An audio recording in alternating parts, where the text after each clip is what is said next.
Who killed Messiah? Messiah was falsely accused by the Pharisees for blasphemy, bound by the temple guards to be placed before the high priest, to be questioned. And when he was found to be guiltless by Pilate, the angry crowd shouted, "Let his blood be upon us and our children." Messiah was unjustly put to death by all who were there. But yet, he did not consider his life as being robbed from him. He gave it up, because that was what God had planned all along.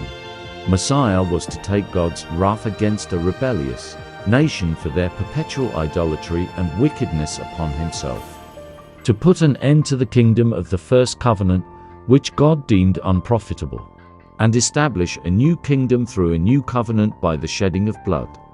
This was what Isaiah wrote. Isaiah 53 verses 7 and 8. He was oppressed and he was afflicted, yet he opened not his mouth.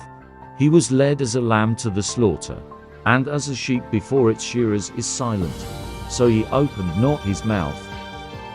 He was taken from prison and from judgment, and who will declare his generation?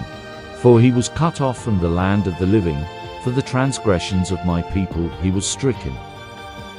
So what kept Messiah steadfast to finish what Isaiah prophesied?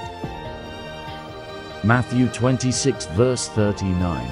He went a little farther and fell on his face, and prayed, saying, O my Father, if it is possible, let this cup pass from me, nevertheless, not as I will, but as you will.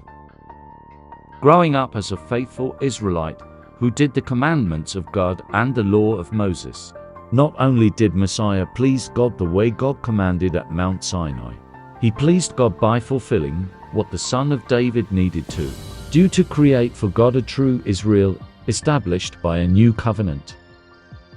So it was Messiah's obedience to God that brought him through all the things that the law and the prophets wrote about: his adoption to become the Son of God, the calling of the faithful, his prophetic work in witnessing against rebellious Israel, and his death that will end the first covenant and bring about the new.